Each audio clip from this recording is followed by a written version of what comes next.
Berjumpa lagi dengan Pak Trisno. Hari ini kita akan belajar materi kelas 6, tema 3, subtema 1, pembelajaran 4, tokoh dan penemuan. Kita masih fokus pada subtema 1, yaitu penemuan yang mengubah dunia. Bagaimana materinya? Mari kita bahas bersama-sama.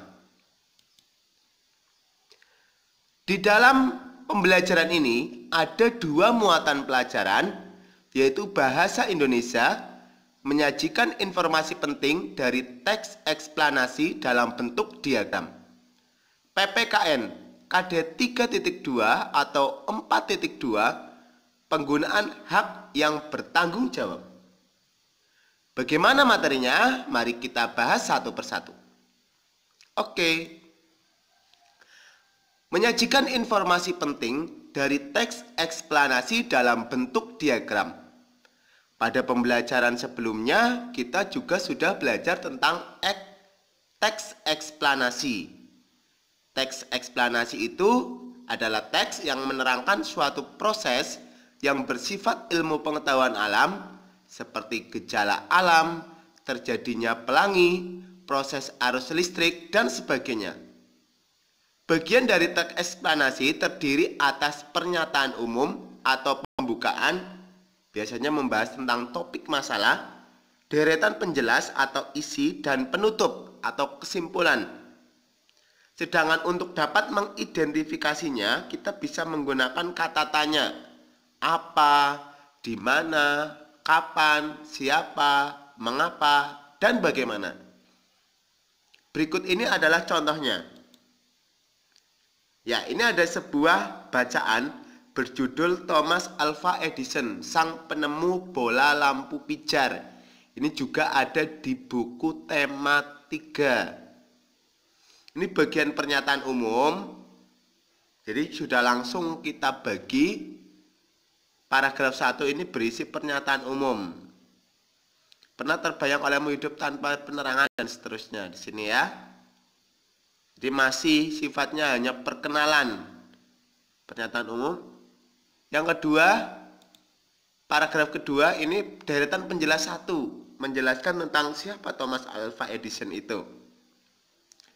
Terus dilanjutkan dengan deretan penjelas 2. Deretan penjelas ini sudah masuk isi ya, isi dari teks eksplanasi.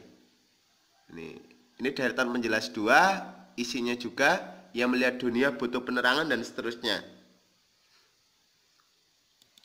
Nah, ini yang terakhir adalah kesimpulan. Kegigihan Thomas Alva Edison memberikan hal baru bagi dunia. Rasa ingin tahunya yang tinggi dan sikap pantang menyerah mampu mengubah dunia menjadi lebih baik berkat penemuan bola lampu pijarnya. Yang sampai sekarang kita nikmati banyak lampu bohlam sehingga dunia menjadi lebih terang. Nah, kalau kita identifikasi satu persatu dari paragraf 1, ini membahas tentang topik masalah. Kita gunakan pertanyaan yang mengarah pada topik masalah. Apa yang dibahas pada teks di atas? Jadi topik masalahnya adalah penemuan bola lampu pijar oleh Thomas Alva Edison. Kita bisa melihat paragraf yang pertama tadi. Nah, paragraf kedua kita bisa menggunakan kata tanya, siapakah Thomas Alva Edison? Nah, ini dijelaskan sampai bawah. Ini masih masuk deret penjelas atau isi yang pertama.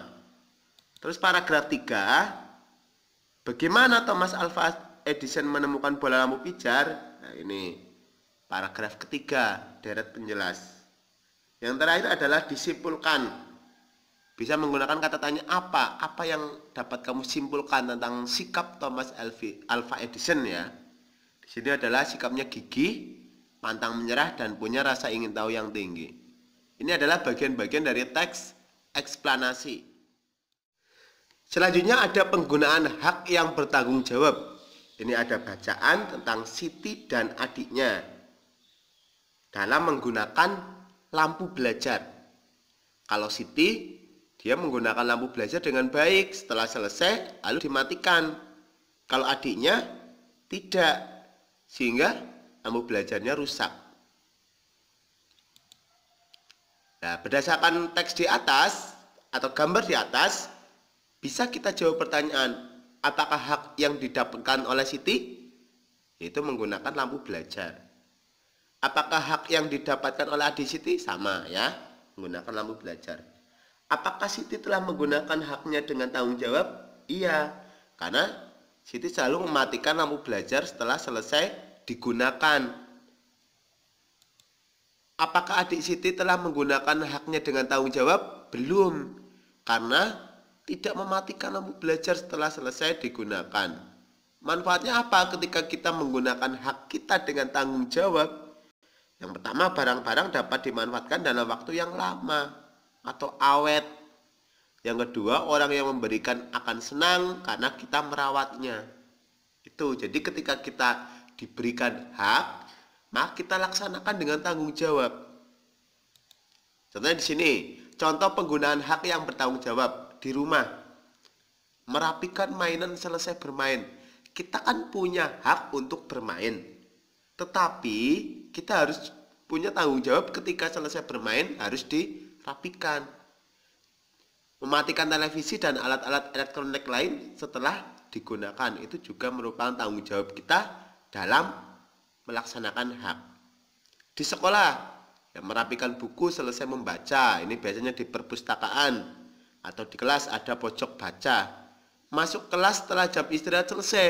Kita kan punya hak istirahat, ada waktu istirahat. Tapi kalau sudah jamnya masuk, ya kita tidak boleh telat atau kita tidak boleh bermain terus. Harus tanggung jawab. Di masyarakat, tidak bermain sepeda di jalan raya ya, atau bermain layang-layang gitu ya.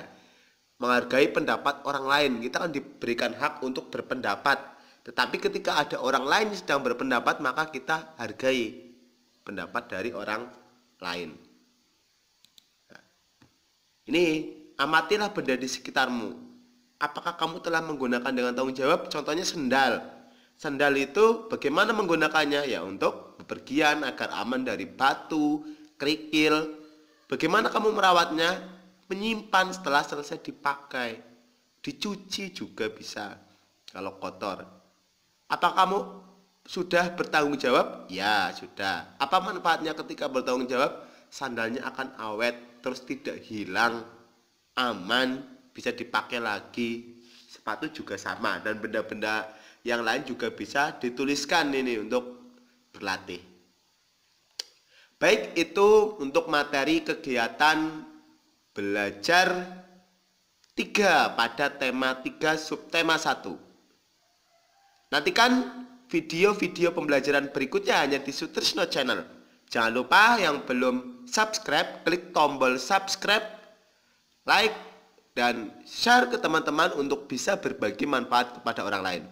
Terima kasih, sampai berjumpa lagi. Wassalamualaikum warahmatullahi wabarakatuh.